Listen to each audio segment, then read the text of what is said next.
हम लोग एलसीएम पढ़े थे, अब एचसीएफ पढ़ेंगे। यह है महत्तम समापवर्तक, हाईएस्ट कॉमन फैक्टर। उसको हम लोग कह रहे थे लीस्ट कॉमन मल्टीपल, लघुत्तम समापवर्ती, और ये महत्तम समापवर्तक। इसी को मौसा भी कहते हैं और इसी को एचसीएफ भी कहते हैं, हाईएस्ट कॉमन फैक्टर। इसमें और उसमें बस थोड़ा सा अंतर है और यही लोग नहीं समझ पाते हैं और गलतियां कर देते हैं। इसी पर ध्यान देना है।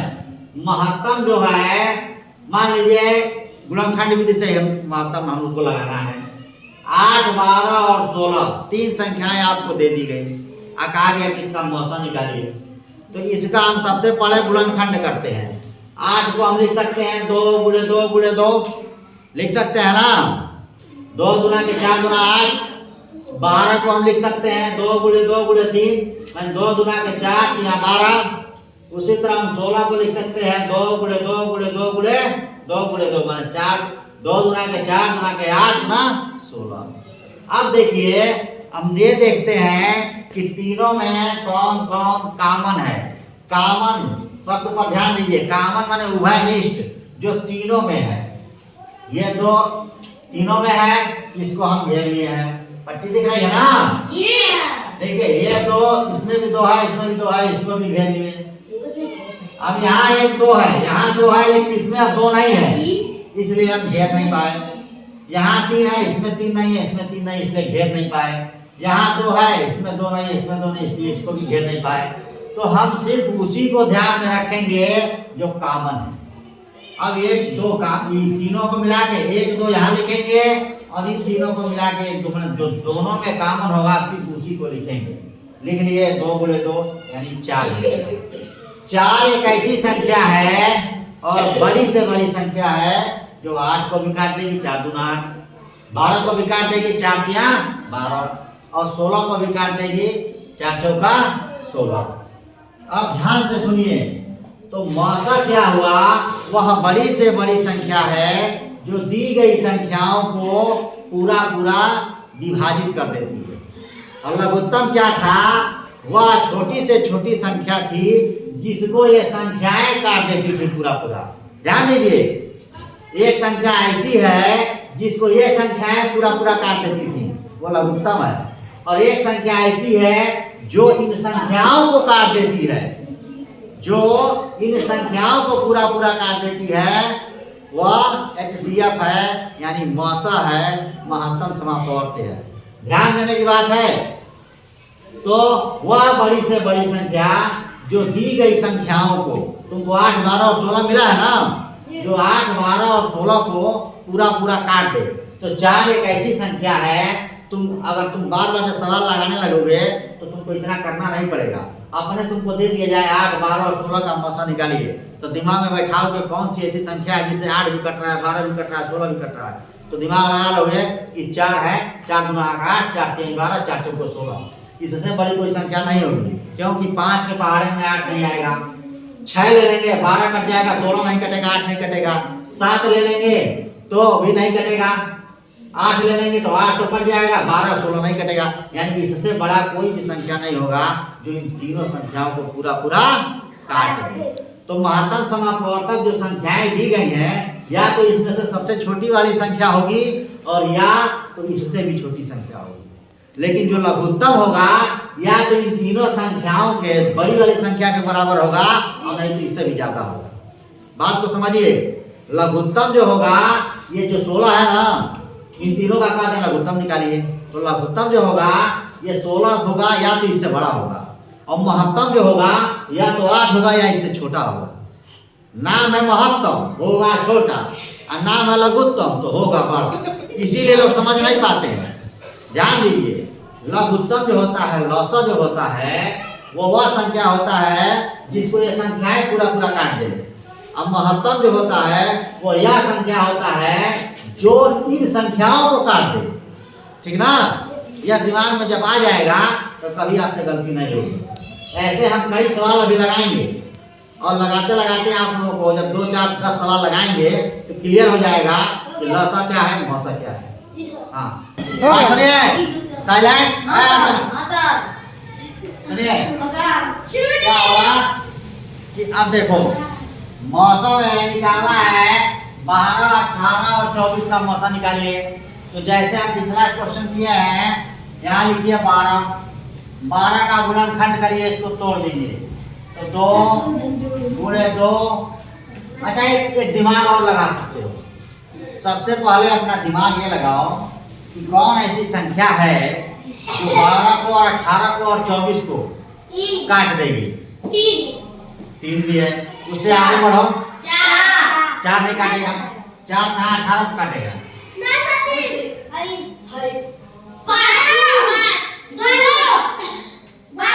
12 कहाँ 18 को काटेगा। वो संख्या होगी, इतना दिमाग में। मौसम हमेशा जो सबसे छोटा है या तो ये होगा या इससे छोटा होगा। 4 18 को कहाँ काटेगा। फिर वही बात 5 कहाँ काटेगा। चलो चुप रहो, दिमाग अपने मन से भगवती नहीं भागना है। 6 काटेगा, एकदम सही बताया है।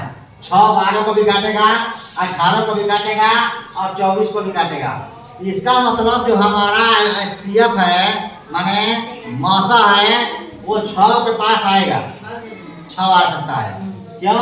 क्योंकि 7 से कटेगा नहीं, 8 से कटेगा नहीं, 9 से कटेगा नहीं, 10 से कटेगा नहीं, 11 से कटेगा नहीं और 12 से कटेगा नहीं। और हमेशा मौसा 12 से छोटा होगा या 12 के बराबर होगा। क्योंकि जो मौसा होता है वो दी गई संख्याओं में सबसे छोटी संख्या से के बराबर होगा या उससे छोटा होगा। दी गई संख्याओं के या तो दी गई संख्या जो दी गई है जो मौसा होगा या तो इसके बराबर होगा और या इससे भी छोटा होगा। तो 6 इससे छोटा है ना, यानी पहले लगा के देखो। चलिए 2 गुणे 2, 2 दूना के 4 और 4 तिया के 12। चलिए 18 को तोड़िए।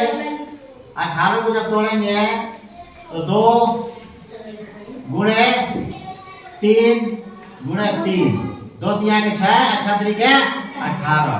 24 को जब तोड़ेंगे तो क्या मिलेगा। 2 दूना के 4, 4 तिया के 12। चाहे ऐसे ले लो। 2 दूना के 4 दूना के 8, 8 तिया के 24 आ गया ना। अब देखेंगे कौन कौन कॉमन है। ये देखिए 2 सब में कॉमन है और देखिए ये 3 भी सब में कॉमन है। अब देखिए ये बाकी 2 और 2 इसमें तो है, इसमें नहीं है। 3 इसमें है, इसमें नहीं है, इसमें नहीं है। माने अब कॉमन हमारा खत्म हो गया जो तीनों में हो। अब हम लिख लेंगे मौसम बराबर माने महत्तम समापवर्त बराबर। देखिए इस पूरे 2 को 1 2 लिखेंगे 2, इस पूरे 3 को 1 3 लिखेंगे 3, तो 2 तिया के 6 गैस किए थे ना, वो 6 आ गया। मतलब 6 ऐसी संख्या है जो इन तीनों संख्याओं को पूरा पूरा काट देगी और 6 से बड़ी ऐसी कोई संख्या नहीं होगी जो उसको पूरा पूरा काट दे। तो महत्तम समापवर्तक वही होता है जो वह बड़ी से बड़ी संख्या जो इन संख्याओं को पूरा पूरा काट सके। ठीक है। अगला सवाल है 5, 15 और 25 का मौसा निकालिए। सबसे पहले ये दिमाग में दौड़ाइए कि कौन सी ऐसी संख्या है जो 5 को भी काट दे, बड़ी से बड़ी संख्या 15 को भी काट दे और 25 को भी काट दे।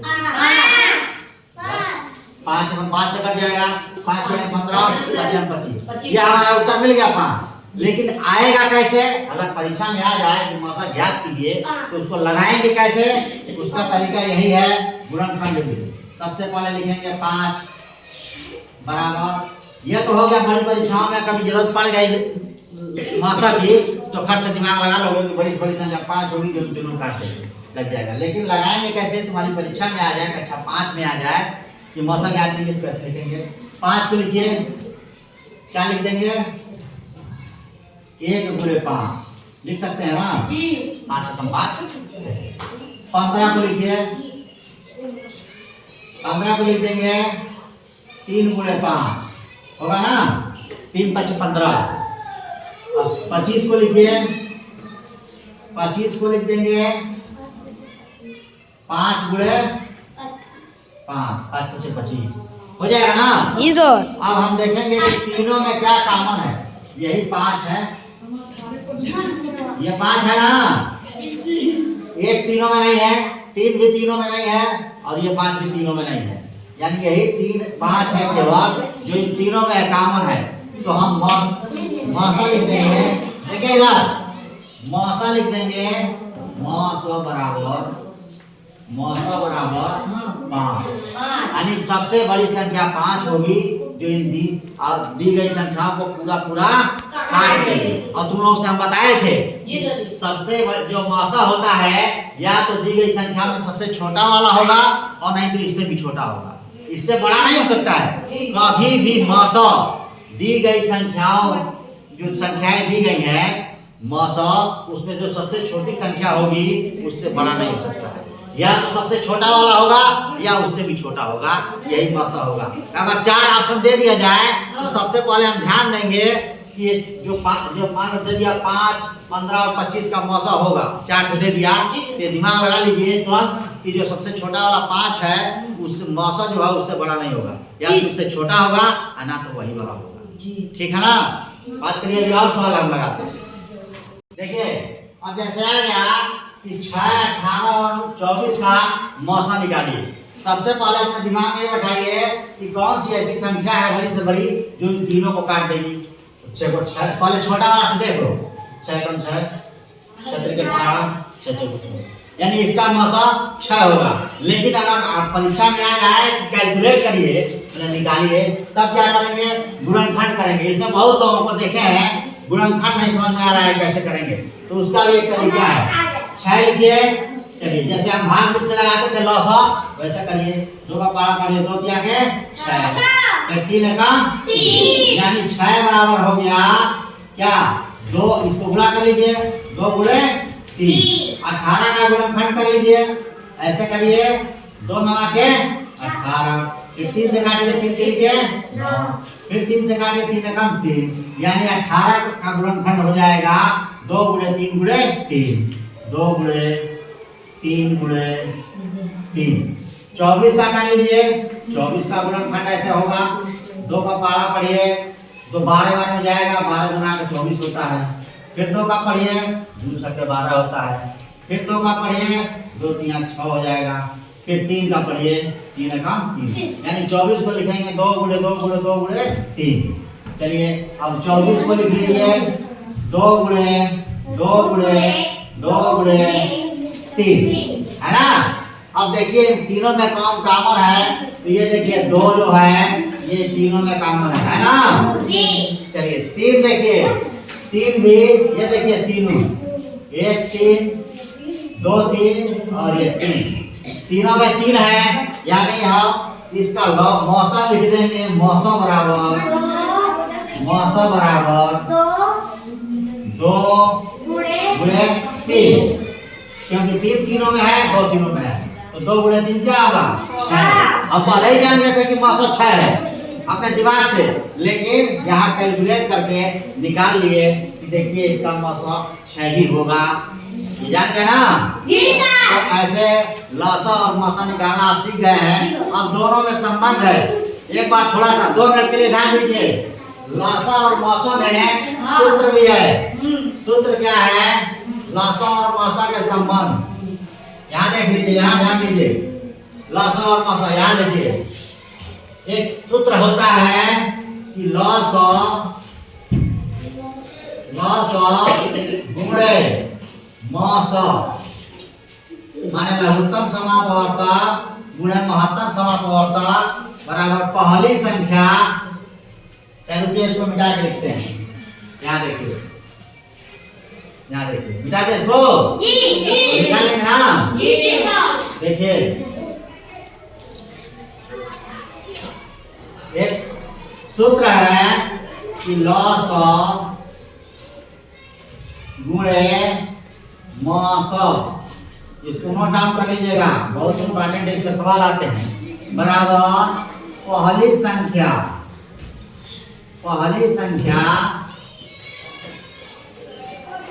गुणे दूसरी संख्या। ध्यान दीजिए, हम समझा रहे हैं। दूसरी संख्या, इसको एकदम याद कर लीजिए, रख लीजिए। अगर दो संख्याओं का मौसा दिया है और लौसा दिया है और एक संख्या का वैल्यू दिया है, दूसरी संख्या का वैल्यू नहीं दिया है, तो हम निकाल सकते हैं कि लौसा गुणे मौसा बराबर पहली संख्या गुणे दूसरी संख्या। इस पर बहुत सवाल आते हैं और हम अब कल की कक्षा में इस पर बहुत सारे सवाल लगाएंगे, लेकिन फिलहाल इसको याद रखिए कि मान लो दो संख्याएं तुमको दे दी गई हैं कि 6 और 12 का मौसा इतना है और 6 और 12 का लौसा इतना है। तो लौसा, तो मान लो एक संख्या दे दी गई कि दो संख्याएं हैं, उसमें से एक संख्या 6 है, दूसरी संख्या आपको मालूम नहीं है, और दोनों संख्याओं का लौसा इतना है, मौसा इतना है, तो दूसरी वाली संख्या क्या होगी? इसके लिए यही सूत्र लगाएंगे कि लौसा गुणे मौसा। इसको अंग्रेजी में भी लिख सकते हैं एलसीएम, एलसीएम गुणे एचसीएफ बराबर, मान लो एक संख्या है n1 और दूसरी संख्या है n2, माने पहला नंबर गुणे दूसरा नंबर, माने एचसीएफ गुणे एलसीएम बराबर पहला नंबर दूसरा नंबर, पहली संख्या गुणे दूसरी संख्या, ये एलसीएम गुणे एचसीएफ के बराबर होगा। तो याद रखिए, इस पर बहुत से सवाल आते हैं और हम कल से इस पर आधारित लौसा मौसा पर आधारित जितने भी संभावित प्रश्न परीक्षा में पूछे जा सकते हैं उस पर हम चर्चा करेंगे। इसको नोट कर लीजिए या पास करके स्क्रीनशॉट ले लीजिए। चलिए, थैंक यू।